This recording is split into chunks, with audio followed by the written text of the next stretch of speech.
One of the more remarkable things about the Coyote and Jackrabbit basketball teams potentially both making the NCAA women's tournament is that it would require them to be nearly perfect in Summit League play outside of the games when they play each other. After all, a slip-up against a team with a poor record could hurt the hopes of getting an at-large bid for whoever doesn't win the Summit League tournament. In the business, those are called trap games, and both had them today. First up, the USD women at Fort Wayne. First quarter, Kira Duffy has position inside. Despite this, though, the Oats trailing the 6-15 Mastodons 17-14 after one. Second quarter, Duffy to Taylor Fredericks. Spin up and under. We were tied up at 34 after a full half of play. Don Plitzwhite's team starts to pull away in the second half, thanks in big part to Allison Arns. First, she gets the baseline jumper. Then the next time down, she's going to take it from nearly the same spot. So I had to drive it in, though, and get the reverse layup to go as the Coyotes come back and cruise in the second half, 71-49.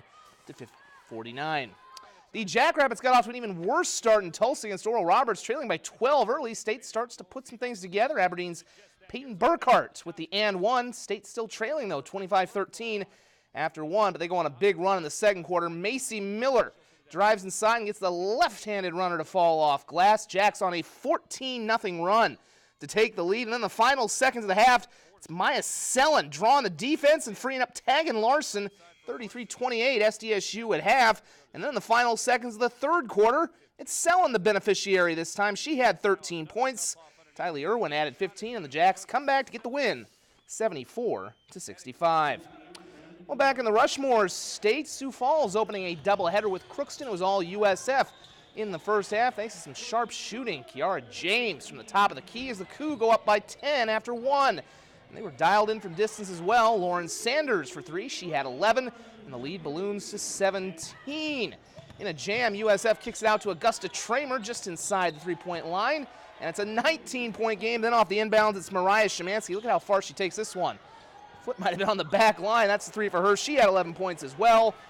As Sioux Falls rolls to an 80-47 win. We'll have highlights from the men's games coming up tonight at 10 o'clock.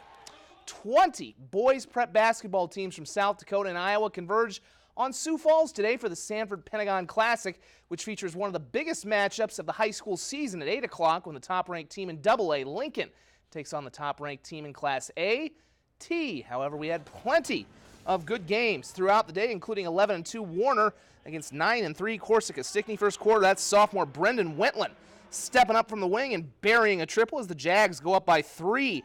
Warner answers with a bit of a run of their own as it's Zach Jones getting the offensive rebound and putting it back to square things up. Then it's his teammate Ben Fischbach driving into the lane and banking home that runner. Warner led this thing at halftime 23-16. However, Corsica Stickney comes out on fire in the second half as Jalen Camp will nail the trifecta, and the Jaguars come back to get a nice win, 44-40. Close games, the order of the day. Out at the Pentagon, the next one, a border battle of sorts between Dakota Valley and Western Christian. Starting this one in the second quarter, that's Dakota Valley's Sam Chesterman getting the pass in low and finishing close to give the Panthers a 5-point lead. A little bit later on, Dakota Valley's star player Paul Bruns stopping mid-range and popping that one to extend the Panther lead to 7 points. However, Western Christian, a program which has won a couple of state titles in their time, comes right back. That's Carter Broke as Dakota Valley's lead gets trimmed to 1. Then at the half, it's Broke. Well, he's going to go for Broke with a mid-range shot to beat the buzzer as Western Christian was down by 1 at the half, and they come back to get the victory by a final of 60-57. Sioux Valley taking on a 15-1 Sioux team on the edge of cracking the state rankings, and with plays like this from Jamison Pratt, you kind of see why as he goes down the Wambi, lead things by 7. After a couple of minutes into this one, however, the Cossacks get on a run. Keaton Vincent to Max Nielsen. He gets that one to go, and Sioux Valley gets back to within a couple of points. They're going to go back on the other end to Mr. Pratt. He'll get the runner off the window to fall. But late in the quarter, Sioux Valley closes this thing to within 2 points, and they're actually going to take the lead as Parker Putz drains the three-point shot. Don't have a score yet in on this one. We'll update you tonight at 10 o'clock. It's been a good one, though, at the Pentagon. Finally, third-ranked OGorman playing host to Aberdeen. We picked this one up in the second quarter off the three-point miss. Jeremy Jones cleans the glass, puts it back up and in as the Knights take a 15-point lead. Aberdeen had the highlight of the game. Off the pick and roll, it's going to be Andrew Bergen with the huge slam and one. The Golden Eagles get back to within 8. However, OGorman had way more in this game to get by him. Cole Brune working the baseline and scoring. Knights go on to get the big victory. We're going to have plenty more highlights coming up tonight at 10 o'clock. A lot of college games with the men involved. Also a couple more games at the Pentagon. And again, that big Lincoln and T showdown, which is tipping off.